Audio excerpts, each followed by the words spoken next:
आज हम लोग पढ़ेंगे periodic and aperiodic signal. Signal है एफ ऑफ टी, जीरो और टी के बीच में एक स्ट्रेट लाइन है जो कि रिपीट हो रहा है t to t and two t three repeat होगा, ऐसे ही इनफाइनाइट तक रिपीट होते हुए जाएगा। And same signal negative direction में भी minus t to zero repeat हुआ है, ऐसे ही माइनस इन्फिनिटी तक रिपीट होते जाएगा। तो सिग्नल हमारा केवल इतना है, जीरो से टी के बीच में जो सिग्नल है ये सिग्नल रिपीट हो रहा है over the entire time axis from minus infinity two plus infinity. तो ऐसे सिग्नल को जो कि रिपीट हो रहा है हर एक रेगुलर इंटरवल पे, उसको हम बोलते हैं पीरियोडिक सिग्नल। और इसका जो टाइम पीरियड होगा वो जीरो से टी तक का जो सिग्नल है वो रिपीट हो रहा है बार बार, तो इसका पीरियड होगा टी। तो पीरियोडिक सिग्नल का कंडीशन क्या है कि एफ ऑफ टी को शिफ्ट करें के टी से, लेफ्ट या राइट, जहाँ पे कि के है हमारा इंटीजर कोई और कैपिटल टी है हमारा फंडामेंटल टाइम पीरियड। तो एफ ऑफ टी को हम के की वैल्यू मान लीजिए 2 है या के की वैल्यू 1 है, तो एफ ऑफ टी को F of T minus capital T, F of T minus capital T, मतलब के की वैल्यू 1 ले लिए, अब प्लस नहीं यहाँ पे अभी माइनस लिए हैं, तो F of T minus capital T, इसको शिफ्ट करेंगे तो सेम सिग्नल आएगा। ठीक है, ऐसे ही के की वैल्यू 2, 3, 4 से शिफ्ट करेंगे राइट साइड, निगेटिव है तो राइट साइड शिफ्ट होगा तो सेम सिग्नल मिलेगा। इसका मतलब कि ये पीरियोडिक है। ऐसे ही हम प्लस लेके भी देख सकते हैं, यदि एफ ऑफ टी को हम टी प्लस के की वैल्यू 1 ले लिए तो T plus capital T plot करेंगे इस सिग्नल में, तो ये राइट शिफ्ट होगा बाई टी यूनिट, तो भी सेम सिग्नल मिलेगा। तो ये एक पीरियोडिक सिग्नल का कंडीशन है। यदि F of T plus minus के T equal to F of T है तो ये पीरियोडिक सिग्नल होगा। यहाँ पे कैपिटल टी क्या है? Fundamental time period. ये साइन टी का ग्राफ है and sine T equal to 0 होता है when T equal to N pi होता है। एन की वैल्यू क्या होती है? 0 plus minus 1 plus minus 2 and so on. ठीक है, तो टी इज इक्वल टू 0 रखेंगे तो 0, 1 रखेंगे तो पाई, माइनस 1 रखेंगे तो माइनस पाई, 2 रखेंगे तो 2 पाई एंड माइनस 2 रखेंगे तो माइनस 2 पाई। इन सब पे वैल्यू 0 होगा एंड साइनोसॉइडल इस टाइप से चलता जाएगा, 1 एम्पलीट्यूड प्लस माइनस 1 एम्पलीट्यूड। ठीक है, तो आप यहाँ पे देख सकते हैं कि ये जो साइकिल है टी इज इक्वल टू 0 से स्टार्ट हुआ एंड 0 के बीच में पॉजिटिव साइकिल हुआ, पाई और 2 पाई के बीच में निगेटिव साइकिल हो गया। ये जो साइकिल है पॉजिटिव और निगेटिव को मिला के जो साइकिल है 0 एंड 2 पाई के बीच में, यही सेम सिग्नल रिपीट होता है over the entire time minus infinity two plus infinity. तो इस सिग्नल का हम टाइम पीरियड क्या कह सकते हैं? 0 से 2 पाई के बीच का जो सिग्नल है यही रिपीट हो रहा है, तो इसका टाइम पीरियड कितना हो जाएगा? 2 पाई। अब एक सिग्नल है साइन 2t। साइन 2t में साइन 2t इक्वल टू 0 होगा जब 2t इक्वल टू एन पाई होगा, मतलब t is equal to N pi by 2 होगा। n की वैल्यू क्या है? 0 plus minus 1 plus minus 2 and so on. ठीक है, तो जब n इज इक्वल टू 0 होगा तो ये पाई बाई 2 पे 0 आएगा।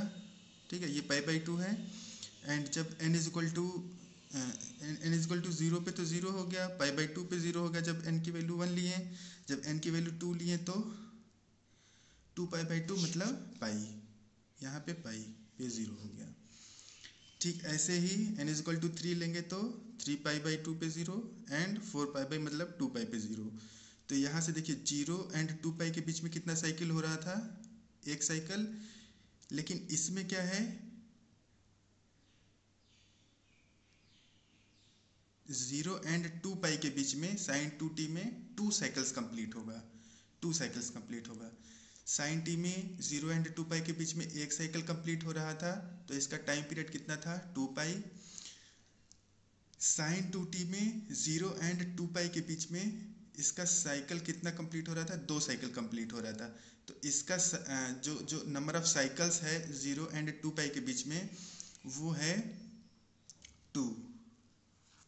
ठीक है, तो 2π के बीच में 2 नंबर ऑफ साइकिल्स हैं, तो इसका टाइम पीरियड कितना हो जाएगा, पाई। ऐसे ही sin 3t है, sin 3t है। देखिए यहाँ पे sin t था तो 0 एंड पाई के बीच में एक साइकिल था, sin 2t था तो 0 एंड 2π के बीच में 2 साइकिल्स था। जब sin 3t होगा तो 0 एंड पाई के बीच में 3 साइकिल्स होगा, 3 साइकिल्स होगा। और उसका टाइम पीरियड कितना हो जाएगा, 2π/3, क्योंकि 3 साइकिल्स है तो एक ही साइकिल में हमारा टाइम पीरियड कंप्लीट हो जाएगा। तो टाइम पीरियड जो होगा वो 2π/3 होगा। ऐसे ही sin kt, sin kt का मीनिंग क्या हुआ, 0 एंड 2π के बीच में k number of cycles complete करेगा, तो इसका टाइम पीरियड कितना होगा, 2π/k। ऐसे ही sin ωt है, sin ωt है तो इसका टाइम पीरियड कितना होगा, ये 0 एंड 2π के बीच में omega number of cycles complete करेगा, तो इसका टाइम पीरियड कितना होगा, 2π/ω। ठीक है, तो ये हमें याद रखना है। sin ωt का टाइम पीरियड होगा 2π/ω। अब कोई बोले कि sin t को इंटीग्रेट करना है ओवर द इंटरवल 0 to 2π, तो sin t इसका टाइम पीरियड कितना है, sin t का पीरियड है, यहाँ पे ओमेगा की वैल्यू देखिए, sin ωt, ओमेगा की वैल्यू यहाँ पे 1 है, यहाँ पे ओमेगा इज इक्वल टू 1 है। sin ωt है ना, तो ओमेगा की वैल्यू 1 हो गया तो sin t हो गया, ओमेगा इज इक्वल टू 1। तो इसका टाइम पीरियड कितना हुआ, 2π/ω, ओमेगा इज इक्वल टू 1 है, इसका मतलब 2π। इसका टाइम पीरियड हुआ 2π। sin t का टाइम पीरियड हुआ 2π। टाइम पीरियड मतलब कि एक पॉजिटिव साइकिल आएगा 0 to π के बीच में, जैसे यहाँ पे था 0 और पाई के बीच में एक पॉजिटिव साइकिल आएगा एंड पाई टू 2π के बीच में एक नेगेटिव साइकिल आएगा। तो 0 एंड 2π के बीच में, 0 एंड 2π के बीच में इंटीग्रेट करने के लिए कहा गया है। Integration is nothing but taking the area, मतलब कि इसका एरिया लेने के लिए कहा जा रहा है 0 से 2π के बीच में। तो यहाँ पे देखिए जितना एरिया इसका होगा पॉजिटिव में उतना ही एरिया इसका होगा निगेटिव में। तो ओवरऑल एरिया sin t का फ्रॉम 0 to 2π कितना होगा, 0। जितना ये होगा उतना ही ये होगा निगेटिव में, तो ओवरऑल एरिया क्या होगा, 0। इसीलिए sin t का टाइम पीरियड है हमारा 2π और ये इंटीग्रेट किया जा रहा है 0 से 2π। तो एक पीरियड में उतना ही पॉजिटिव साइकिल का एरिया होगा उतना ही निगेटिव साइकिल का एरिया होगा, तो इसका इंटीग्रेशन क्या हो जाएगा, 0। ऐसे ही sin kt है, तो यहाँ पे ओमेगा की वैल्यू k है, omega is equal to k है, तो इसका जो टाइम पीरियड होगा वो होगा 2π/k। इसका मतलब टाइम पीरियड 2π/k है। इसका मतलब कि 2π में k नंबर ऑफ साइकिल्स आएगा, 0 से 2π के बीच में k नंबर ऑफ साइकिल्स आएगा। तो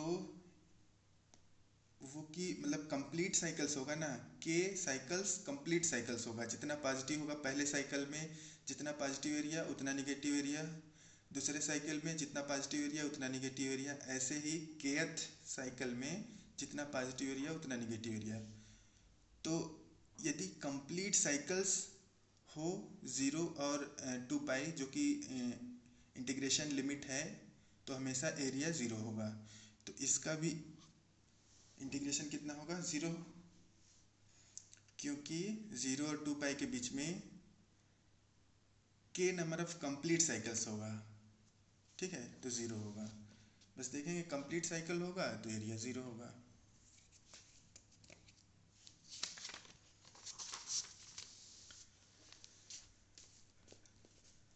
ऐसे ही यहाँ पे जो है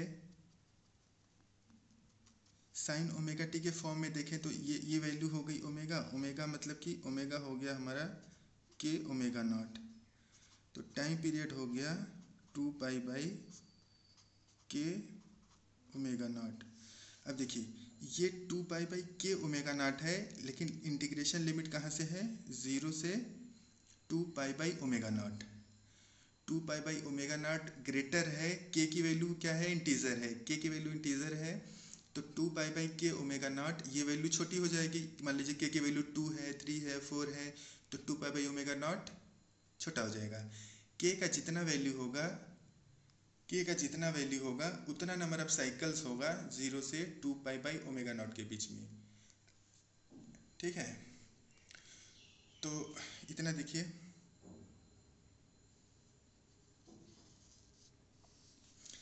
to pi by omega nought by k time period है, टाइम पीरियड के टाइम्स छोटा है इंटीग्रेशन लिमिट के रिस्पेक्ट में, तो के नंबर ऑफ साइकिल्स होगा 0 and 2 pi by omega not के बीच में, तो इसका एरिया होगा 0। ठीक ऐसे ही यहाँ पे भी इसका टाइम पीरियड होगा 2 पाई बाई के ओमेगा नॉट। ठीक है, तो इसका जो इंटीग्रेशन लिमिट है 2 पाई बाई ओमेगा नॉट, और टाइम पीरियड के टाइम्स छोटा है, टाइम पीरियड के टाइम्स छोटा है, ऐसा सोचिए ना। टाइम पीरियड मतलब कि इतना है एंड इंटीग्रेशन लिमिट है 0 से 2 pi by omega not, and time period कितना है 2 पाई बाई के ओमेगा नॉट। मतलब कि के नंबर ऑफ साइकिल्स कंप्लीट होगा, पॉजिटिव निगेटिव एक number, positive negative 2 cycle, positive negative 3 cycle, ऐसे ही के साइकिल्स, तो इसका भी एरिया कितना होगा 0। क्वेश्चन है evaluate the value of following integrals. Integration है from 0 to 2 pi by omega naught cos omega not T into cos 2 omega not T D T. इसको इंटीग्रेट करना है, तो इंटीग्रेट करने के पहले इसको हम, ये प्रोडक्ट के फॉर्म में है दो कोसाइन का, इसको हम समेशन के फॉर्म में लिख लेंगे। तो हम ट्रिग्नोमेट्री में बहुत सारे फॉर्मूले पढ़े हैं, जैसे sine c plus sine d equal to 2 sine c plus d by 2 cos c minus d by 2, sine c minus sine d equal to 2 cos c plus d by 2 sine c minus d by 2, cos c plus cos d equal to 2 cos c plus d by 2 cos c minus d by 2, cos c minus cos d होता है -2 sine c plus d by 2 sine c minus d by 2। ठीक है, तो यहाँ पे product में है cos cos, तो प्रोडक्ट में कॉस कॉस है, तो इस 2 को हम लाएंगे इधर, तो ये हो जाएगा 1/2। सी फाइंड करने के लिए इसको सी प्लस डी बाई 2 को ऐड करेंगे सी माइनस डी बाई 2। ठीक है, और डी फाइंड करने के लिए सी प्लस डी बाई 2 को सब्सट्रैक्ट करेंगे, मतलब सी प्लस डी बाई 2 में से सी माइनस डी बाई 2 सब्सट्रैक्ट करेंगे। ठीक है, तो जो बड़ा वाला होगा कोसाइन, प्रोडक्ट में जो बड़ा वाला होगा वो होगा सी प्लस डी बाई 2। ठीक है, तो यहाँ पे इस साइड करेंगे तो ये हो जाएगा 1/2 1/2। देखिए कॉस ये बड़ा वाला है 2 ओमेगा नॉट टी, छोटा वाला है ओमेगा नॉट टी, तो दोनों को ऐड करेंगे तो क्या हो जाएगा कॉस कॉस, कॉस कॉस था तो कॉस कॉस था तो कॉस कॉस में एडिशन होगा। तो ये cos 2 + 1 = 3 omega not T and 2 - 1 cos omega not T. जैसे भी आप फार्मूला आपको कंफर्टेबल हो उस हिसाब से इसको ब्रेक कर लेंगे। अब फिर इंटीग्रेशन के लिए हम देखेंगे कि जो cos 3 ओमेगा नॉट टी है इसका टाइम पीरियड कितना होगा 2π/3 ओमेगा नॉट। ठीक है, तो 3 ओमेगा नॉट और इसका टाइम पीरियड होगा 2π/ओमेगा नॉट। तो यहाँ पे देखिए ये इंटीग्रेशन लिमिट है 0 to 2π/ओमेगा नॉट और ये 2π/ओमेगा नॉट बाई 3 है, मतलब कि जो इंटीग्रेशन लिमिट है उससे 1/3 है इसका टाइम पीरियड। मतलब कि 0 एंड 2π/ओमेगा नॉट में 3 साइकिल्स कंप्लीट होगा cos 3 ओमेगा नॉट टी का। तो कंप्लीट साइकिल होगा तो इसका जो इंटीग्रेशन होगा क्या होगा 0। ठीक है, प्लस ये इंटीग्रेशन ब्रेक होके इसमें भी आएगा इसमें भी आएगा। जब इसका इंटीग्रेशन करेंगे तो क्या होगा, इसका टाइम पीरियड है 2π/ओमेगा नॉट, इंटीग्रेट हो रहा है 0 से 2π/ओमेगा नॉट। तो एक कंप्लीट साइकिल होगा cos ओमेगा नॉट टी का 0 से 2π/ओमेगा नॉट के बीच में। तो इसका भी 0 होगा इंटीग्रेशन, दोनों का समेशन क्या होगा 0। ठीक ऐसे ही नेक्स्ट है 0 से 2π/ओमेगा naught sine omega not T into sine 2 omega not T D T. अब देखिए साइन है साइन साइन, ये साइन साइन है तो जो है इसको c फाइंड करने के लिए क्या करना होगा c + d/2 plus c - d/2। d find करने के लिए क्या होगा c + d/2 minus c - d/2। तो साइन साइन प्रोडक्ट में है तो ये कॉस कॉस में डिफरेंस में आएगा और ये माइनस -1/2 इधर ला देगा। तो ये हो जाएगा -1/2, कॉस में होगा इसको एडिशन करेंगे 2 omega not + 1 omega naught 3 omega not T minus difference करेंगे कॉस ओमेगा नॉट टी। ठीक है, फिर इसको इंटीग्रेट करेंगे, इसका टाइम पीरियड जो होगा इंटीग्रेशन है तो ये जो है डिस्ट्रीब्यूटिव प्रॉपर्टी फॉलो करता है तो ये इंटीग्रेशन इसमें भी आ जाएगा माइनस इंटीग्रेशन इसमें भी आ जाएगा। तो इसका भी टाइम पीरियड कितना है 2π/3 ओमेगा नॉट। इसका कितना है लिमिट 0 से 2π/ओमेगा नॉट, मतलब कि जो लिमिट है लिमिट का 1/3 है टाइम पीरियड। मतलब कि जो लिमिट है 0 से 2π/ओमेगा नॉट उसमें भी 3 टाइम्स आएगा, 3 साइकिल्स आएगा इसका cos 3 ओमेगा नॉट टी का। तो इसका 0 हो जाएगा, ये 2π/ओमेगा नॉट है, इंटीग्रेशन करना है 0 से 2π/ओमेगा नॉट। ठीक है, तो इसका एक साइकिल होगा तो ये भी 0 हो जाएगा, तो ओवरऑल 0। नेक्स्ट है ऐसे ही इसको ब्रेक कर लेंगे sign omega not T cos 2 omega not T. अब प्रोडक्ट में देखिए साइन और कॉस में कौन है तो ये वाला होगा, ये वाला फार्मूला लगेगा। कैसे देखिए कॉस वाला 2 ओमेगा नॉट टी है, साइन वाला ओमेगा नॉट टी है, तो कॉस ओमेगा नॉट टी वाला ज़्यादा है तो कॉस ओमेगा नॉट टी वाला ज़्यादा है। ये इसका मतलब sign c minus sine D के फॉर्म में ब्रेक होगा तो ये 1/2 इधर आएगा 1/2। और फिर साइन ब्रेक करेंगे तो क्या हो जाएगा 3 omega not T minus sign omega not T. इसका भी टाइम पीरियड कितना होगा 2π/3 ओमेगा नॉट, इंटीग्रेशन लिमिट 0 से 2π/ओमेगा नॉट, मतलब कि टाइम 0 से 2π/ओमेगा नॉट में ये sine 3 omega not t 3 cycles complete करेगा तो इसका इंटीग्रेशन 0। ठीक ऐसे ही साइन ओमेगा नॉट टी का टाइम पीरियड है 2π/ओमेगा नॉट, ये 1 साइकिल कंप्लीट करेगा 0 से 2π/ओमेगा नॉट में तो इसका इंटीग्रेशन 0 और दोनों का समेशन भी 0 हो जाएगा। ठीक है, नेक्स्ट सिग्नल है e के पावर में j theta.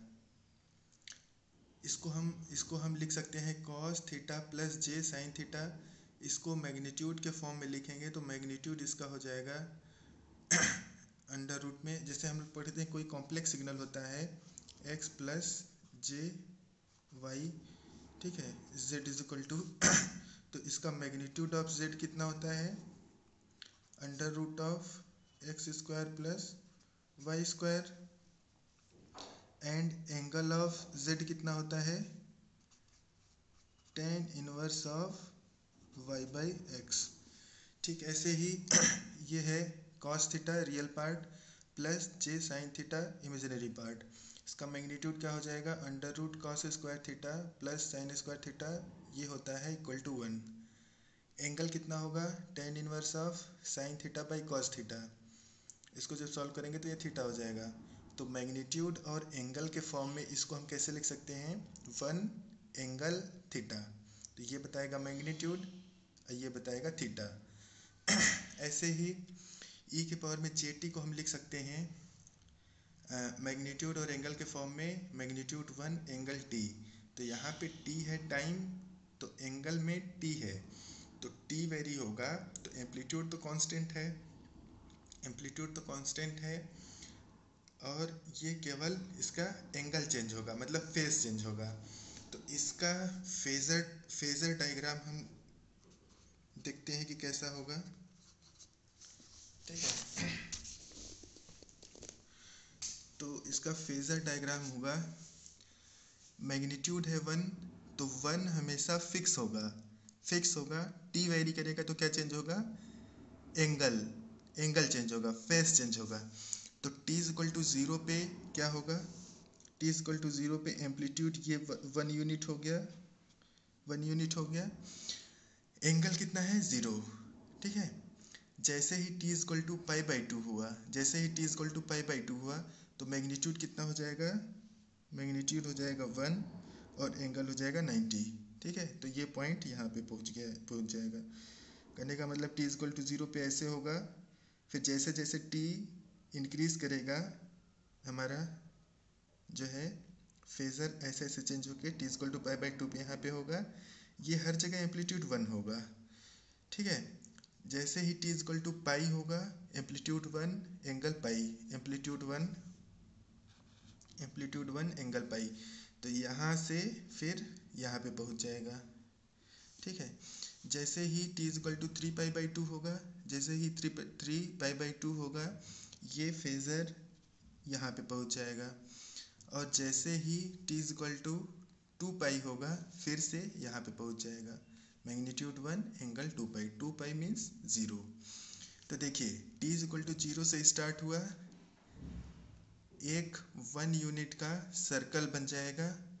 t is equal to 0 से स्टार्ट होगा तो कैसे मूव करेगा पॉइंट, ऐसे पाई बाई 2 पे यहाँ, पाई पे यहाँ, 3 पाई बाई 2 पे यहाँ, 2 पाई पे यहाँ, मतलब स्टार्ट हुआ यहाँ पे, फिर ख़त्म हो गया यहाँ पे। अब जैसे t 2 पाई से ज़्यादा होगा, फिर ऐसे ही इंक्रीज करेगा, फिर ये फॉलो करता रहेगा ऐसे ही साइकिल। तो जैसे जैसे t 0 टू इन्फिनिटी जाएगा, हमारे ये पॉइंट वैल्यू मैग्नीट्यूड कांस्टेंट रहेगा, फेज ऐसे चेंज होके यहाँ पे आएगा। तो देखिए इसका टाइम पीरियड हम बोलेंगे, t इज इक्वल टू 0 से स्टार्ट हुआ, फिर से मूव करके 2 पाई पे आया, फिर जैसे ही 2 पाई से ज़्यादा होगा, फिर सेम सीक्वेंस फॉलो करेगा, फिर यहाँ पे आएगा। तो कहने का मतलब कि ये एक पैटर्न को रिपीट कर रहा है, जिसका कि टाइम इंटरवल है 2 पाई। तो इसका टाइम पीरियड कितना हो गया, 2 पाई। नेक्स्ट सिग्नल देखिए, ई के पावर में j2t, इसको एंगल मैग्नीट्यूड और एंगल के फॉर्म में लिखेंगे तो magnitude 1 angle 2t। t is equal to 0 पे यहाँ पे होगा, t इज इक्वल टू 0 पे यहाँ पे होगा। जैसे t is equal to pi by 2 हुआ, पाई बाई 4 हुआ, एंगल कितना हो जाएगा 90 डिग्री, यहाँ पे पहुँच जाएगा, यहाँ पे पहुँच जाएगा। जैसे ही ये t is equal to pi by 2 हुआ, ये यहाँ पे पहुँच जाएगा। ठीक है, मैग्नीट्यूड 1 है, मैग्नीट्यूड कांस्टेंट है, इसका मतलब कि ये एक सर्कल पे फॉलो करेगा। ठीक है, जैसे ही t is equal to 3 pi by 4 हुआ, तो एंगल कितना हो जाएगा 3 पाई बाई 2, यहाँ पे पहुँच जाएगा। जैसे ही एंगल 4 पाई बाई 4 होगा, 4 पाई बाई 4 होगा, मतलब पाई होगा, तो ये एंगल कहाँ पे चला जाएगा 2 पाई पे। तो कहने का मतलब t इज इक्वल टू 0 से स्टार्ट हुआ, pi by 4, pi by 2, 3 pi by 4 and pi. Pi पे आके फिर से वो रिपीट करेगा, ठीक है। जैसे ही आगे बढ़ेगा वैसे, तो 0 से स्टार्ट हुआ, पाई पे आया, फिर सेम पॉइंट पे आ गया, फिर से ये रिपीट करेगा। तो इसका टाइम पीरियड कितना हो गया, कितने टाइम में सेम साइकिल रिपीट कर रहा है, तो पाई टाइम में, तो इसका टाइम पीरियड हो गया पाई। देखिए ई के पावर में जे टी था तो टाइम पीरियड था 2 पाई। जब ई के पावर में 2 हो गया, यहाँ पे 2 आ गया, ई के पावर में 2t, तो इसका टाइम पीरियड कितना हो गया पाई। पाई पाई मतलब कि ये 2 पाई बाई 2 हो गया। जब यहाँ पे 2 आया तो यहाँ पे भी 2 आ गया। जब यहाँ पे 1 था तो इसका टाइम पीरियड था 2 पाई बाई 1। जब यहाँ पे 2 आया तो 2 पाई बाई 2। ऐसे ही ई के पावर में जे 3t आएगा तो इसका टाइम पीरियड हो जाएगा 2 पाई बाई 3। ऐसे ही ई के पावर में जे के टी होगा, के कोई इंटीजर है तो इसका टाइम पीरियड हो जाएगा 2 पाई बाई के। ई के पावर में जे ओमेगा टी है, ई के पावर में जे ओमेगा टी है तो इसका टाइम पीरियड क्या हो जाएगा 2 पाई बाई ओमेगा। तो ये हमें याद रखना है कि ई के पावर में जे ओमेगा टी है तो इसका टाइम पीरियड होगा 2 पाई बाई ओमेगा। तो ई के पावर में जे ओमेगा टी एक पीरियोडिक सिग्नल हो गया, कंटिन्यूस टाइम पीरियोडिक सिग्नल हो गया। तो देखिए continuous time phasor sign omega not T या कॉस ओमेगा नॉट टी या ई के पावर में जे ओमेगा नॉट टी, ये ऑलवेज पीरियोडिक होगा एंड इसका टाइम पीरियड होगा 2 पाई बाई ओमेगा नॉट।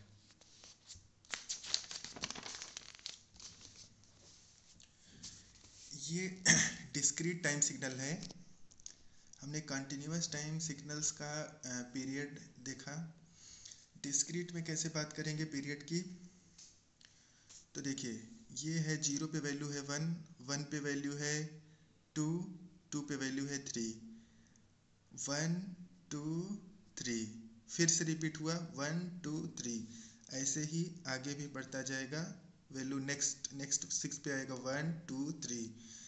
इसके पहले देखिए 1 2 3, -1 -2 -3, इधर भी क्या होगा रिपीट होते जाएगा। तो 1 एम्पलीट्यूड का, 2 एम्पलीट्यूड का, 3 एम्पलीट्यूड का सिग्नल यहाँ से यहाँ तक ये रिपीट हो रहा है। इतना ही सिग्नल आगे आ रहा है, फिर आ रहा है, फिर आ रहा है, ऐसे ही इन्फिनिटी तक चला जाएगा। तो ये भी क्या हो गया पीरियोडिक हो गया। मतलब कि 0 1 2 पे जो सैंपल्स हैं वही सैंपल्स माइनस इन्फिनिटी की तरफ भी रिपीट हो रहे हैं, प्लस इन्फिनिटी की तरफ भी रिपीट हो रहे हैं। तो इसका टाइम पीरियड हम बोलेंगे कि जितने सैंपल्स हैं जो रिपीट हो रहे हैं वो हो जाएगा पीरियड। इसको हम रिप्रेजेंट करते हैं कैपिटल एन से। तो यहाँ पे देखिए 1 2 3 सैंपल हो गया तो n इक्वल टू 3। इसका फंडामेंटल टाइम पीरियड कितना हो गया 3 हो गया, क्योंकि 3 सैंपल्स थे जो कि रिपीट हो रहे थे। The minimum number of the samples taken by a discrete time periodic signal to repeat itself is defined as its fundamental time period. It is denoted by capital N and the period N must be always an integer as it is measuring the number of samples. तो discrete time signals का भी हम phasor देख लेते हैं। ई के power में J omega not an है तो इसको हम एक एग्जांपल के लेते हैं। ई के पावर में जे पाई बाई 4 एन, इसको हम मैग्नीट्यूड और एंगल के फॉर्म में लिखेंगे तो क्या होगा magnitude 1 angle pi by 4 n. इसका फेजर कैसा होगा, देखिए जब n इक्वल टू 0 होगा तो यहाँ पे आएगा एंगल कितना होगा 0। जब n इक्वल टू 1 होगा यहाँ पे तो एंगल कितना होगा पाई बाई 4, यहाँ पे n इक्वल टू 1 पे आ जाएगा। जब n इक्वल टू 2 होगा तो कितना आएगा पाई बाई 2 यहाँ पे आएगा।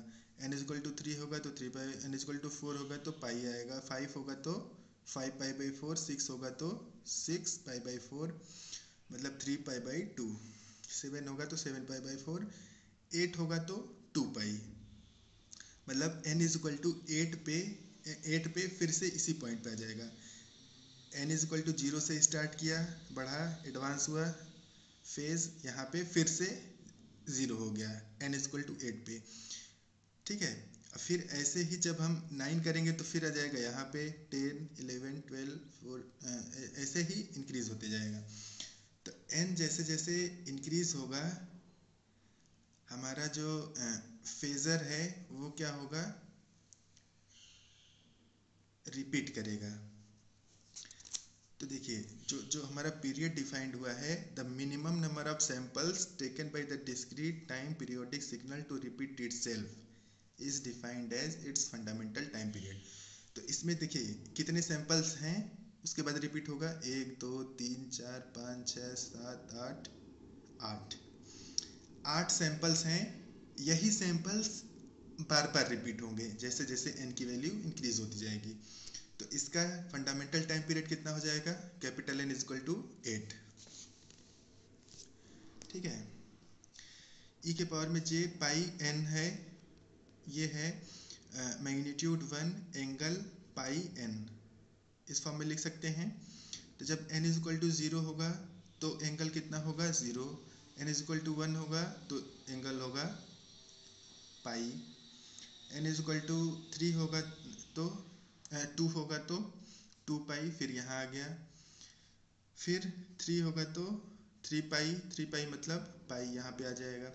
तो देखिए कितने फिर रिपीट होना शुरू हो गया ना, 0 पे यहाँ पे था, 1 पे यहाँ पे आया, फिर 2 पे रिपीट हो गया, फिर 3 पे आया, 4 5 6 7 इस तरीके से रिपीट हो गया। तो इसमें कितने नंबर ऑफ सैंपल्स हैं जो कि रिपीट हो रहे हैं, तो 1 2 1 2 पहले ये आया, फिर ये आया, फिर नेक्स्ट में ये रिपीट हो जा रहा है। तो कितने नंबर ऑफ सैंपल्स हो गए, 1 2, तो इसका टाइम पीरियड हो गया 2। e के पावर में j 3 पाई n, मैग्नीट्यूड हो गया 1 angle 3 pi n, n is equal to 0 इस केस में लेंगे तो क्या होगा, यहाँ पे आएगा, n इज इक्वल टू 1 लेंगे तो 3 पाई, 3 पाई मतलब यहाँ पे आएगा पाई, 3 पाई मतलब 2 पाई प्लस पाई, 2 पाई फिर यहाँ पे आ जाएगा, यहाँ पे मतलब ये वाला n इज इक्वल टू 0 के लिए यहाँ पे था, n इज इक्वल टू 1 के लिए यहाँ पे, n इज इक्वल टू 2 के लिए कितना हो जाएगा 6 पाई, 6 पाई मतलब कहाँ पे आएगा, यहाँ पे n इज इक्वल टू 2, फिर n इज इक्वल टू 3 4 5 6 इस टाइप से चलता जाएगा। इसमें कितने नंबर ऑफ सैंपल्स हो गए, minimum 2, n is equal to 2, इसका भी टाइम पीरियड कितना आ गया 2। ऐसे ही e के पावर में j 5 पाई n है, एंगल मैग्नीट्यूड हो गया 1 angle 5 pi n, n is equal to 0 पे angle 0, n is equal to 1 पे 5 पाई, 5 पाई मतलब कहाँ पे आएगा, यहाँ पे, 2 पे कितना आएगा 10 पाई, 10 पाई मतलब यहाँ पे, इसका भी पीरियड कितना हो गया 2, क्योंकि 2 सैंपल्स हैं जो कि रिपीट होंगे बार बार। ठीक है, तो n इज इक्वल टू 2। इस केस में देखिए e के पावर में j √2 पाई n, मैग्नीट्यूड हो गया 1 एंगल हो गया √2 पाई n। यहाँ पे जब हम n इज इक्वल टू 0 करेंगे तो कहाँ पे आएगा, 0 एंगल हो जाएगा। जब n इज इक्वल टू 1 डालेंगे तो कितना हो जाएगा, angle √2 pi, √2 pi n is equal to 1 मतलब √2 की वैल्यू होती है ग्रेटर देन 1, मतलब कि 180 से ज़्यादा आएगा, मतलब कि n इज इक्वल टू 1 के लिए आएगा मैग्नीट्यूड 1 एंगल √2 पाई, √2 पाई की वैल्यू हो जाएगी 254.55, मतलब n इज इक्वल टू 0 पे यहाँ आएगा, फिर n इज इक्वल टू 1 पे यहाँ आएगा, n इज इक्वल टू 2 डाल देंगे तो कितना हो जाएगा 2√2, 2√2 मतलब n इज इक्वल टू 2 आएगा एंगल 509.1, 360 के बाद कितना आएगा, वो आएगा 90 से ज़्यादा, वो लोकेट करेंगे हम तो यहाँ आएगा n इज इक्वल टू 2 पे। जैसे ही n इज इक्वल टू 3 करेंगे कितना आएगा, कितना आएगा 3√2 पाई, इसको लोकेट करेंगे तो आएगा यहाँ पे। तो ये रिपीट नहीं हुआ, देखिए n is equal to 0, n is equal to 2 1, n is equal to 2, n is equal to 3, मतलब कि ये रिपीट नहीं हुआ, ये रिपीट हो जाना चाहिए था, रिपीट नहीं हुआ, तो ये सिग्नल क्या हुआ, एपीरियोडिक हो गया, एपीरियोडिक हो गया।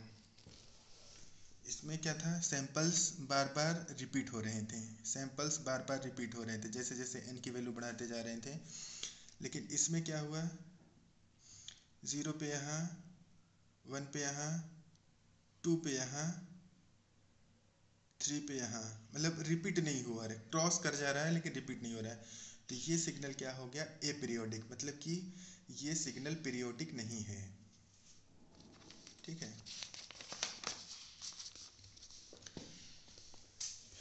तो देखिए, ए डिस्क्रीट टाइम फेजर और discrete time sinusoidal signals are only conditionally periodic with a condition that 2 pi by omega should be rational। ठीक है, तो देखिए इस फॉर्म में है ना, e के पावर में j ओमेगा नॉट टी, तो ये जो ओमेगा है इसका हम ये कंडीशनली पीरियोडिक होगा। कंडीशनली पीरियोडिक कैसे होगा, कंडीशनली पीरियोडिक कैसे होगा कि 2 पाई बाई ओमेगा की वैल्यू हम निकालेंगे तो ये रेशनल आए मतलब p बाई क्यू के फॉर्म में आए, रेशनल आए, फ्रैक्शन आए। ठीक है, तो ये पीरियोडिक होगा। कंडीशन यही है कि रेशनल होना चाहिए 2 पाई बाई ओमेगा, और यदि रेशनल है तो उसका पीरियड कितना होगा, capital N is equal to 2 pi by omega into R. अब चूंकि ये रेशनल है 2 पाई बाई ओमेगा रेशनल है, लेकिन ये पीरियड क्या है, इंटीजर है। तो इस रेशनल को इंटीजर बनाने के लिए जो डिनोमिनेटर में चीज़ें हैं, मतलब एक मिनिमम इंटीजर से मल्टीप्लाई करेंगे जिससे कि ये सारा का सारा इंटीजर हो जाए, सारा का सारा इंटीजर हो जाए। तो यहाँ पे r क्या है, minimum possible integer such that above period is an integer. देखिए, हमने कहा कि जो डिस्क्रीट टाइम फेजर है या साइनोसॉइडल फेजर है वो कंडीशनली पीरियोडिक होता है। कंडीशन क्या है, 2 पाई बाई ओमेगा की वैल्यू रेशनल होनी चाहिए तब वो पीरियोडिक होगा। ठीक है, रेशनल हो गया तो उसका पीरियड कितना होगा, 2 pi by omega into R. 2 pi by omega तो हम इजिली निकाल सकते हैं, और ये रेशनल है तो इस रेशनल के अकॉर्डिंग हमें एक आर, मिनिमम आर चूज करना होगा जो कि इस R into 2 pi by omega को इंटीजर बनाए, क्योंकि एन हमारा है पीरियड डिस्क्रीट टाइम सिग्नल का जो कि एक इंटीजर होता है। ठीक है, जैसे एक एग्जांपल के थ्रू समझते हैं, e के पावर में j 3 पाई n, तो यहाँ पे इसको हम कंपेयर यदि करते हैं e के पावर में j ओमेगा n से, तो यहाँ पे ओमेगा की वैल्यू कितनी आ जाएगी, 3 पाई। ओमेगा की वैल्यू 3 पाई आएगी तो हमारा ओमेगा 3 पाई आ गया। तो ये पीरियोडिक होगा कि नहीं होगा, ये कैसे हम पता करेंगे, तो हम पता करेंगे 2 pi by omega. 2 pi by omega का वैल्यू होगा, ओमेगा है हमारा 3 पाई, ये आया हमारा 2 बाई 3। अब ये ओमेगा 2 पाई बाई ओमेगा जो है 2 बाई 3 आ गया, ये क्या आ गया, रेशनल। इसका मतलब कि ये पीरियोडिक होगा, और पीरियड कितना होगा, n is equal to 2 pi by omega into R. 2 pi by omega into R, तो 2 पाई बाई ओमेगा की वैल्यू है 3 पाई इंटू आर की वैल्यू को हमें मिनिमम चूज करना है। अब देखिए, इसको हम सॉल्व करेंगे तो ये 2 बाई 3 आएगा। इस 2 बाई 3 में हमें एक ऐसी संख्या आर चूज करना है, आर को हमें ऐसे चूज करना है कि ये जिसको कि मल्टीप्लाई करें 2 बाई 3 से तो वो इंटीजर बन जाए। अब देखिए, 2 बाई 3 को इंटीजर बनाने के लिए हम 3 से मल्टीप्लाई कर सकते हैं, ये कैंसिल हो जाएगा। 6 से भी मल्टीप्लाई कर सकते हैं, ठीक है, 4 आ जाएगा। 9 से भी मल्टीप्लाई कर सकते हैं, बहुत सारी संख्या हो सकती है जिससे कि मल्टीप्लाई करके इंटीजर बनाया जा सकता है। लेकिन हमें आर की वैल्यू क्या चूज करनी है, जो कि सबसे मिनिमम हो। ठीक है, तो 2 बाई 3 को इंटीजर बनाना है तो हम 3 से मल्टीप्लाई कर देंगे, तो ये हो जाएगा 3 कैंसिल हो जाएगा, तो ये बच जाएगा हमारा n इज इक्वल टू 2। तो इसका ये हो जाएगा पीरियड डिस्क्रीट टाइम सिग्नल का। ठीक है, तो यहाँ पे हमने देखा कि डिस्क्रीट टाइम जो सिग्नल है वो कंडीशनली पीरियोडिक है। कंडीशन है 2 पाई बाई ओमेगा की वैल्यू रेशनल होनी चाहिए। लेकिन continuous time signal sine omega not T, cos omega not T या ई के पावर में J omega not T always periodic होगा, ऑलवेज पीरियोडिक होगा, किसी कंडीशन की ज़रूरत नहीं है, और इसका टाइम पीरियड होगा 2π/ओमेगा not.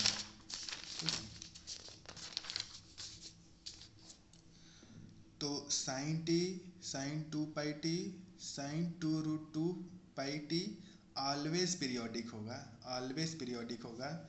And sine n, sine n periodic होगा कि नहीं होगा, कैसे पता करेंगे? पता करने के लिए हम 2π/ओमेगा की वैल्यू हम निकालेंगे। ठीक है, ये डिस्क्रीट ये क्या था? कंटिन्यूस टाइम सिग्नल था, ये डिस्क्रीट टाइम। तो continuous time signal always periodic होगा। डिस्क्रीट टाइम सिग्नल्स के लिए हमें 2π/ओमेगा की वैल्यू निकालनी पड़ेगी, जो कि रेशनल होगा तभी ये पीरियोडिक होगा। तो अब देखिए 2π/ओमेगा, ओमेगा की वैल्यू यहाँ पे n है, n के साथ कुछ नहीं है, मतलब 1 से मल्टीप्लाई है, तो 2π/1 ये क्या हो गया? 2π। 2π क्या है? रेशनल है? रेशनल नहीं है, 2π रेशनल नहीं है। 2π रेशनल नहीं है तो क्या हो गया? अपीरियोडिक सिग्नल हो गया। और यहाँ पे ओमेगा की वैल्यू है 2π, तो 2π/ओमेगा की वैल्यू हो जाएगी 2π/2π = 1। 1 क्या है? रेशनल है, तो ये हो गया पीरियोडिक सिग्नल। साइन 2√2πn, यहाँ पे 2π/2√2 पाई से मल्टीप्लाई करेंगे तो ये हो जाएगा 1/√2। ये भी क्या है? रेशनल नहीं है, तो ये भी पीरियोडिक नहीं है, एपीरियोडिक सिग्नल है। तो continuous time signals always periodic, discrete time signals conditionally periodic with the condition that 2π/ओमेगा must be a rational.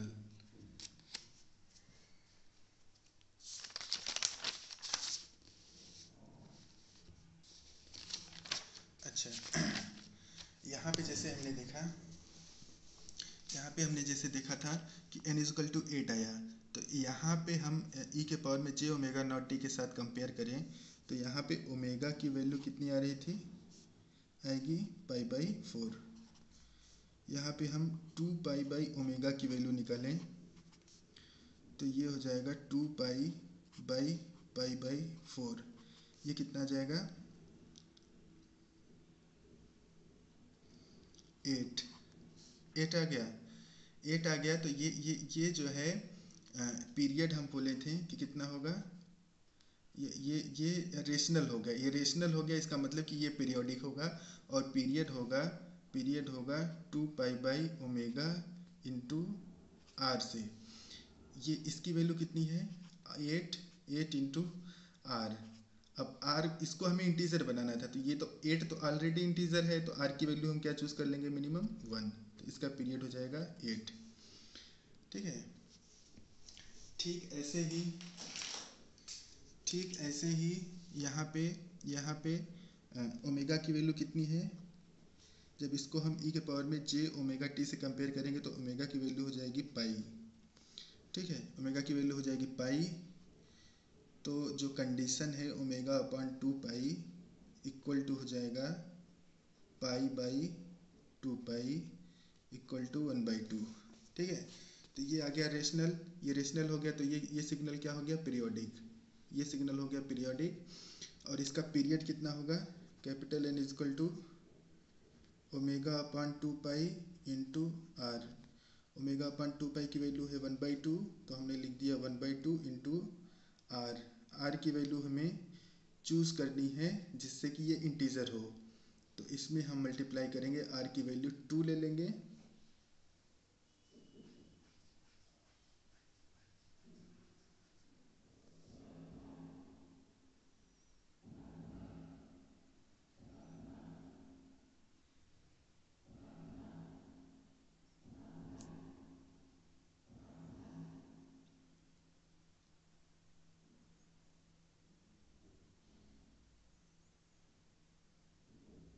Sorry,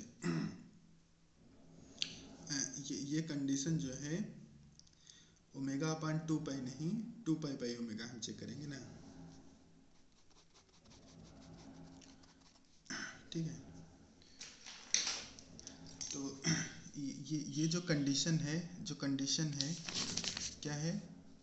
2 pi by omega है, 2 पाई बाई ओमेगा है। तो यहाँ पे ओमेगा की वैल्यू पाई है, तो जो कंडीशन है 2 पाई बाई ओमेगा हम निकालेंगे तो कितना होगा, 2 pi by pi is equal to 2। तो इसका जो पीरियड होगा 2 पाई बाई ओमेगा नॉट, मतलब 2 इंटू आर की वैल्यू कितना लेंगे इंटीजर बनाने के लिए, 1। ठीक है, तो इसका पीरियड हो जाएगा 2। तो देखिए इसका भी पीरियड ऐसे भी हम काउंट करके निकाले थे तो 2 आया था, ऐसे भी आएगा 2। यहाँ पे भी हम फार्मूले से निकाले तो आया 8, पहले से भी 8 था। यहाँ पे देखिए, यहाँ पे ओमेगा की वैल्यू कितना है, ओमेगा की वैल्यू है 3 पाई, ओमेगा की वैल्यू 3 पाई, और जो कंडीशन है 2 पाई बाई ओमेगा, इसको हम निकालेंगे तो ये आ जाएगा 2 पाई बाई ओमेगा की वैल्यू है 3 पाई, ये आ गया 2/3।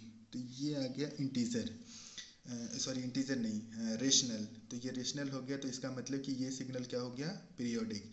ये रेशनल आ गया तो ये पीरियोडिक हो गया, और पीरियड जो होगा वो होगा 2 pi by omega into R. 2 pi by omega की वैल्यू है 2/3, इंटू आर चूज करना है जिससे कि ये इंटीजर हो जाए। तो r की वैल्यू हम 3 चूज़ कर लें तो ये 3 कैंसिल होके 2 इसका टाइम पीरियड हो जाएगा। तो देखिए इस सिग्नल का पीरियोडिक निकला और पीरियड 2 आया, और इसका भी पीरियड 2 मतलब हम पहले से निकाले थे। अब जैसे ये सिग्नल है ओमेगा इज इक्वल टू कितना है, 5 पाई। तो इस सिग्नल का ओमेगा है e⁻j5 पाई, n का ओमेगा है 5 पाई। इसको हम चेक करेंगे कि ये पीरियोडिक होगा कि नहीं होगा। तो कैसे करेंगे, 2 पाई बाई ओमेगा निकालेंगे। 2 पाई बाई ओमेगा की वैल्यू है 5 पाई, ये आया 2 पाई बाई 5। यदि 2 पाई बाई ओमेगा रेशनल है तो ये पीरियोडिक होगा। तो 2 पाई बाई 5 क्या है, रेशनल है, इसका मतलब कि ये पीरियोडिक होगा। एंड इसका पीरियड कितना होगा, n is equal to 2 pi by omega into R. 2 pi by omega की वैल्यू कितनी है, 2 पाई बाई 5, तो 2 पाई बाई 5 इंटू आर की वैल्यू ऐसी चूज करनी है जिससे कि ये मल्टीप्लिकेशन इंटीजर हो जाए। तो 2 बाई 5 में आर की वैल्यू हम 5 चूज कर लेंगे तो इसका पीरियड आ जाएगा 2। तो ये सिग्नल पीरियोडिक हुआ और इसका पीरियड हुआ 2। पहले भी हमने निकाला था कि इसका पीरियड कितना है, 2। नेक्स्ट सिग्नल है e⁻j√2 पाई n। यहाँ पे ओमेगा की वैल्यू कितना होगा, √2 पाई। तो 2 पाई बाई ओमेगा जो कि कंडीशनली पीरियोडिक होता है ये सिग्नल, इसका हमने कंडीशन निकाला 2 पाई बाई ओमेगा। तो 2 पाई बाई ओमेगा की वैल्यू है √2 पाई, तो ये वैल्यू आई √2 जो कि क्या है, रेशनल नहीं है।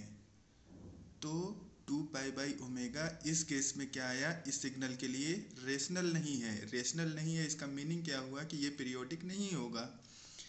तो हमने जैसे यहाँ पे पहले से चेक किया था कि ये ए पीरियोडिक सिग्नल आया था। Aperiodic means it is not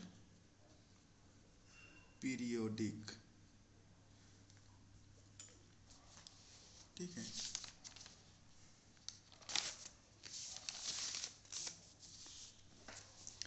एक क्वेश्चन सॉल्व करते हैं हम लोग।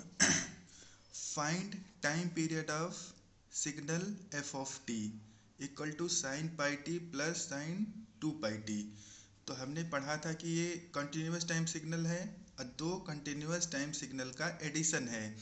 तो हमने पढ़ा था कि individually continuous time signal periodic होगा, मतलब ये सिग्नल इंडिविजुअली पीरियोडिक होगा और ये भी सिग्नल इंडिविजुअली पीरियोडिक होगा। लेकिन इन दोनों का समेशन पीरियोडिक होगा कि नहीं होगा, पीरियोडिक होगा तो कितना पीरियड होगा, ये हम फाइंड करेंगे। तो ये ज़रूरी नहीं होता है कि 2 कंटिन्यूस टाइम सिग्नल जो कि इंडिविजुअली पीरियोडिक हैं उनका समेशन भी पीरियोडिक हो, ये ज़रूरी नहीं है। तो जो फर्स्ट सिग्नल है साइन पाई टी, इसको हमने साइन ओमेगा 1 टी के फॉर्म में लिखा। तो यहाँ पे ओमेगा 1 की वैल्यू आई पाई, इसको हमने लिखा साइन ओमेगा 2 टी के फॉर्म में, तो ओमेगा 2 की वैल्यू आई 2 पाई। ओमेगा की वैल्यू है पाई, तो time period omega is equal to क्या होता है, ओमेगा इज इक्वल टू होता है 2πf, इसको हम लिख सकते हैं 2π/टाइम पीरियड। इस फॉर्म में हम लिख सकते हैं। तो ओमेगा है, तो हम टाइम पीरियड निकालेंगे। तो इसको हम टाइम पीरियड कैसे निकालेंगे, इसको इक्वेट करके हम टाइम पीरियड निकालेंगे। तो क्या आ जाएगा 2π/ω1। तो 2π/ω1, ω1 की वैल्यू है पाई, तो आ जाएगा 2। t1 की वैल्यू आ जाएगी 2 एंड t2 की वैल्यू ऐसे ही आ जाएगी 2π/ω2। ω2 की वैल्यू है 2π, रखेंगे आ जाएगा 1। इसका मतलब कि ये भी सिग्नल क्या है, पीरियोडिक। इसका पीरियड निकला 2, इस सिग्नल का पीरियड निकला 1। ये दोनों सिग्नल के एडिशन पीरियोडिक होगा कि नहीं होगा, ये हम चेक करते हैं इस कंडीशन से। हम निकालते हैं t1 t2 निकाल लिए। t1/t2 यदि रेशनल है तो f ऑफ t पीरियोडिक होता है। ठीक है, ये कंडीशन है कि t1/t2 रेशनल होना चाहिए। तो यहाँ पे क्या है, रेशनल है। If t1/t2 is rational then f of t is periodic. और उसका पीरियड कितना होगा, LCM of t1 and t2। जो t1 एंड t2 आया उसका एलसीएम ले लेंगे तो क्या हो जाएगा, इस f ऑफ t का पीरियड निकल जाएगा। तो t1 t2 की वैल्यू है 2 एंड 1, तो एलसीएम ऑफ 2 एंड 1 आ जाएगा 2। इसका मतलब कि टाइम पीरियड इस f ऑफ t, जो कि कॉम्बिनेशन ऑफ है 2 कंटिन्यूअस टाइम सिग्नल, उसका टाइम पीरियड होगा 2। तो टाइम पीरियड निकालने के लिए मान लीजिए t1 हमारा आ जाता फ्रैक्शन में, t2 आ जाता हमारा फ्रैक्शन में। तो इनका एलसीएम जो है फ्रैक्शन में निकालना होता है। तो कैसे निकालते हैं, एलसीएम ऑफ a/b, c/d निकालना है। तो जो ये न्यूमरेटर हैं, जो फ्रैक्शंस हैं, सारे के सारे न्यूमरेटर्स का एलसीएम ले लेंगे। एलसीएम ऑफ पहला न्यूमरेटर a, दूसरा c। ठीक है, तो LCM of numerator upon HCF of denominator. इस तरीके से हम एलसीएम किसी फ्रैक्शंस का निकाल सकते हैं। नेक्स्ट क्वेश्चन है, find period of the signal f of t given below. f of t is equal to है 10 + 5 sin π/7 into t plus π/4 cos plus cos 5π/6 into t plus π/6 plus 0.1 sin 6π/5 into t plus π/3। तो यहाँ पे हमें ये बात याद रखना चाहिए कि कोई भी सिग्नल हो, कोई भी साइनोसॉइडल सिग्नल हो, ये इंडिविजुअली पीरियोडिक होगा, ये इंडिविजुअली पीरियोडिक होगा, ये इंडिविजुअली पीरियोडिक होगा। इनका कॉम्बिनेशन पीरियोडिक होगा कि नहीं होगा ये डिपेंड करेगा। ठीक है, वो हम देखेंगे।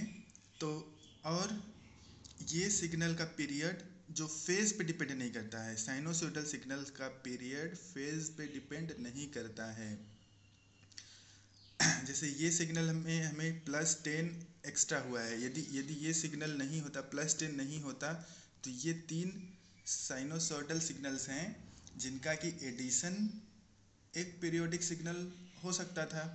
ठीक है, लेकिन इसमें +10 ऐड किए तो इनके पीरियोडिक नेचर पे कोई फ़र्क नहीं पड़ेगा, क्योंकि +10 किए तो ये सेम सिग्नल, ये जो बाकी का जो सिग्नल है इनका इक्विवेलेंट, ये केवल +10 यूनिट अपवर्ड शिफ्ट होगा। यदि ये पीरियोडिक होता, अपवर्ड शिफ्ट होने के बाद भी ये पीरियोडिक होता।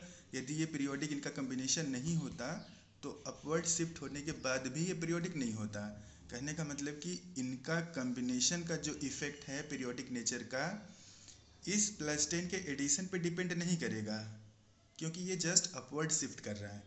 ऐसे ही ये जो मल्टीप्लिकेशन फैक्टर है, इस सिग्नल के पीरियोडिसिटी में ये जो एम्पलीट्यूड है, एम्पलीट्यूड डिपेंड नहीं करता। पीरियोडिक नेचर केवल डिपेंड करेगा π/7 पे, जो कि ओमेगा है। इस फेज पे भी डिपेंड नहीं करेगा। हम यहाँ पे अब यहाँ पे हम π/4 कर दें या π/8 कर दें या फिर कुछ भी कर दें, इसका जितना पीरियड होगा उतना ही होगा, इसके फेज पे डिपेंड नहीं करेगा। तो किसी डीसी वैल्यू के एडिशन पे डिपेंड नहीं करेगा, साइनोसॉइडल के एम्पलीट्यूड पे डिपेंड नहीं करेगा, साइनोसॉइडल के फेज पे डिपेंड नहीं करेगा। तो हम इसको इग्नोर करके इन तीनों को कंसीडर करके इसके इक्विवेलेंट एफ ऑफ टी का टाइम पीरियड निकाल सकते हैं। तो ये सिग्नल है फर्स्ट सिग्नल, जिसमें कि ओमेगा की वैल्यू है π/7, तो ओमेगा 1 की वैल्यू हम ले लिए π/7। सेकंड सिग्नल है जिसमें कि ओमेगा 2 की वैल्यू है 5 π/6, ओमेगा 2 की वैल्यू है 5 π/6। ये सिग्नल है ओमेगा 3 की वैल्यू है 6 π/5। तो ओमेगा की वैल्यू पता है तो हम टाइम पीरियड की वैल्यू निकाल सकते हैं। टाइम पीरियड हो जाएगा 2 π/ओमेगा। तो यहाँ पे ओमेगा 1 पता है तो टाइम पीरियड T1 आ जाएगा 2 π/ओमेगा 1 इक्वल टू आ जाएगा 14। ऐसे ही T2 निकाल लेंगे 12/5, T3 निकाल लेंगे 5/3। अब T1, T2, T3 मतलब कि ये सिग्नल तीनों पीरियोडिक होगा, क्योंकि continuous time signal sinusoidal signals always periodic होता है, इंडिविजुअली ऑलवेज पीरियोडिक होगा। T1 निकल लिया, T2 निकल लिया, T3 निकल लिया, लेकिन इनका कम्बिनेशन पीरियोडिक होगा कि नहीं होगा ये इस बात पे डिपेंड करेगा कि T1/T2 रेशनल है, T2/T3 रेशनल है, T3/T1 रेशनल है या नहीं है। ठीक है, तो हमने T1/T2 निकाला तो T1 है 14, T2 है 12/5, 35/6 जो कि रेशनल आया। ठीक है, ठीक ऐसे ही हमने T2/T3 निकाल लिया, ये है 36/25, ये भी रेशनल आया। T3/T1 निकाल लिया, ये भी रेशनल आया। तो जैसे 3 यहाँ पे आया ना, यहाँ पे T1, T2, T3 आया, तो T1/T2 निकाल लिया, T2/T3 निकाल लिया एंड T3/T1 निकाल लिया। यदि ये तीनों रेशनल आ गए तो क्या हो जाएगा, एफ ऑफ टी पीरियोडिक हो जाएगा। तो तीनों रेशनल हैं, इसका मतलब कि F of T is periodic. And fundamental time period कितना होगा, LCM of T1, T2, T3। तो T1, T2, T3 का एलसीएम ले लेंगे तो इसका जो एफ ऑफ टी था उसका टाइम पीरियड निकल जाएगा। तो एलसीएम ऑफ T1 था हमारा 14, T2 12/5, T3 5/3। ठीक है, अब ये फ्रैक्शन में है तो हमने बताया कि फ्रैक्शनल जो वैल्यूज़ हैं उनका एलसीएम निकालने के लिए हम एलसीएम ऑफ न्यूमरेटर करेंगे। तो न्यूमरेटर है 14, 12, 5, LCM of 14, 12, 5 and HCF of denominator है 1, 5 एंड 3।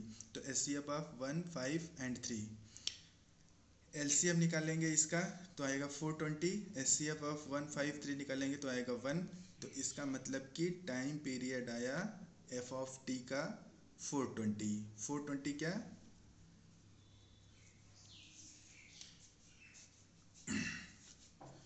टाइम पीरियड आएगा सेकेंड में। ठीक है, एंड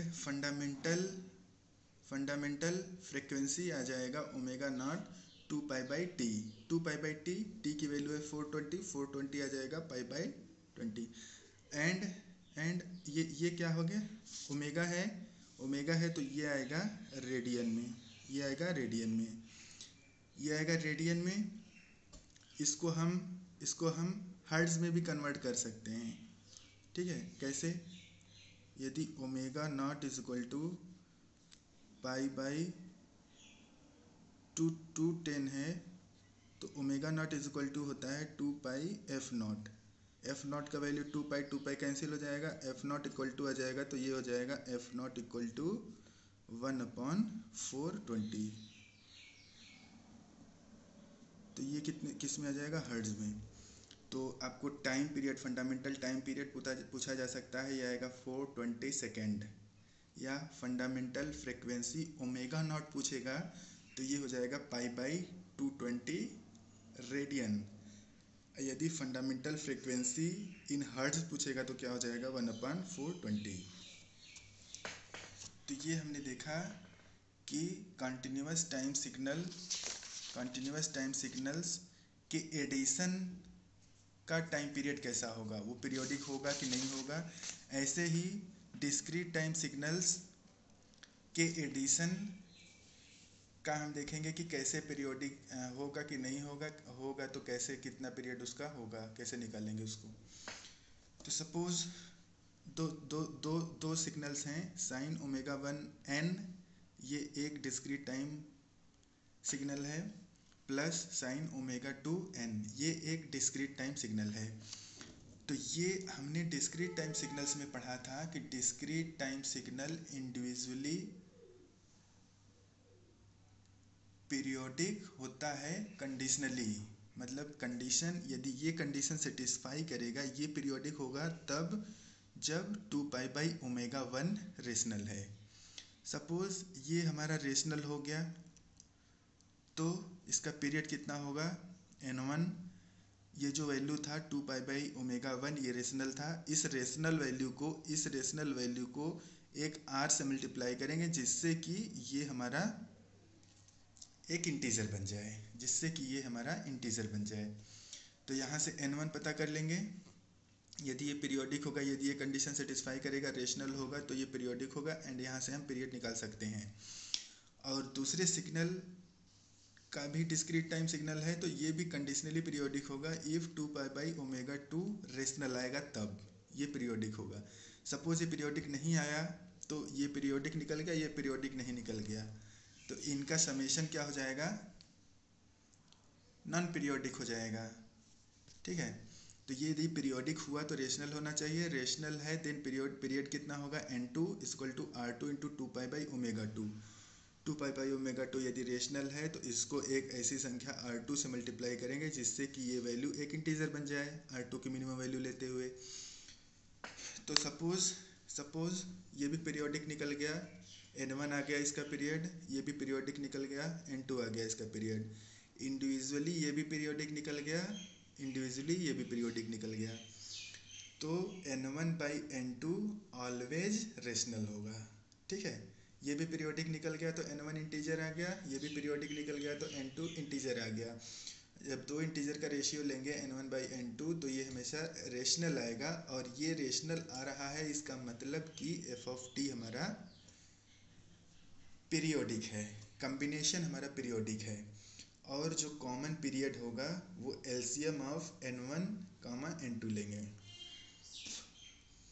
जैसे एक एग्जांपल के थ्रू हम समझते हैं, find period of the following signal if they are f(n) = cos 3π/4n + sin 5π/8n। तो इस सिग्नल को हम देखेंगे कि ये पीरियोडिक होगा तब, यहाँ पे ओमेगा की वैल्यू है, ओमेगा 1 की वैल्यू है 3π/4।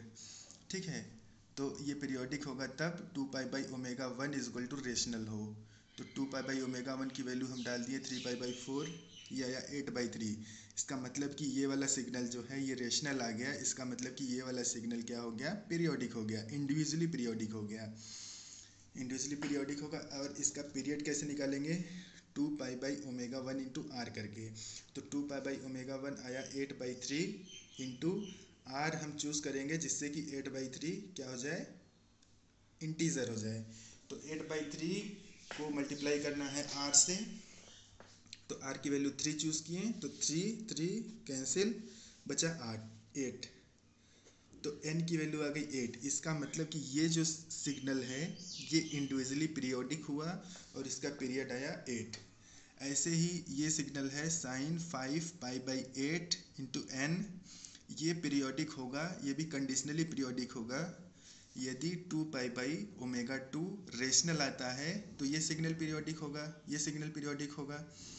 तो 2π/ω2 की वैल्यू निकालते हैं, ω2 है 5π/8, तो यह आया 16/5 जो कि रेशनल हुआ। इसका मतलब कि ये भी सिग्नल इंडिविजुअली पीरियोडिक हो गया, इंडिविजुअली पीरियोडिक हो गया। तो इसका पीरियड जो होगा n2 हम निकालेंगे 2π/ω2 × r, 16/5 है 2π/ω2 इंटू एक ऐसी संख्या r से मल्टीप्लाई करेंगे,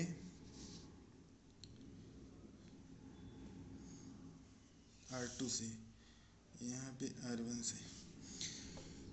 ठीक है, तो r2 की वैल्यू हमें क्या चूज़ करना पड़ेगा, 5 चूज़ करेंगे तो ये 5 कैंसिल होके आ जाएगा, n2 की वैल्यू 16।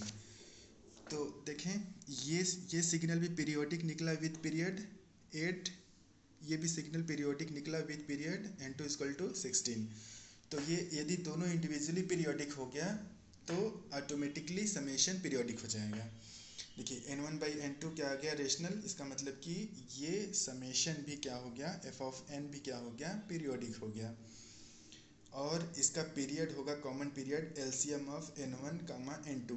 एलसीएम ऑफ 8 ले लेंगे n1 की वैल्यू, n2 की वैल्यू ले लेंगे 16, तो ओवरऑल पीरियड आ जाएगा 16। ठीक है, तो हमने क्या देखा कि डिस्क्रीट टाइम सिग्नल्स में सिग्नल इंडिविजुअली पीरियोडिक नहीं होता है, कंडीशनली पीरियोडिक होता है। लेकिन यदि यदि यदि इंडिविजुअली ये पीरियोडिक हो तो समेशन ऑलवेज पीरियोडिक होगा। ठीक है, लेकिन कंटिन्यूस टाइम सिग्नल में क्या था, इंडिविजुअली यदि समेशन ऑफ सिग्नल्स हैं तो हर सिग्नल इंडिविजुअली पीरियोडिक था, लेकिन समेशन क्या था, कंडीशनली पीरियोडिक था। जरूरी नहीं था कि मतलब सारे सिग्नल्स पीरियोडिक हैं तो एडिशन भी पीरियोडिक हो। इसमें क्या है, ज़रूरी नहीं है कि इंडिविजुअली पीरियोडिक हो, लेकिन यदि इंडिविजुअली पीरियोडिक हो गया तो समेशन ऑलवेज पीरियोडिक होगा। इसमें समेशन ऑलवेज पीरियोडिक हो गया यदि इंडिविजुअली पीरियोडिक है। इसमें यदि इंडिविजुअली पीरियोडिक हैं तो समेशन ज़रूरी नहीं कि ऑलवेज पीरियोडिक हो। ठीक है, तो ये कंक्लूज़न है कि sum of two continuous time periodic signal may or may not be periodic, but sum of two discrete time periodic signal is always periodic. When two continuous time sinusoidal signals or phasors are added, they are always individually periodic. The issue is with the periodic nature of their combination. Whereas two discrete time sinusoidal or phasor are added, the issue is with their individual periodic nature.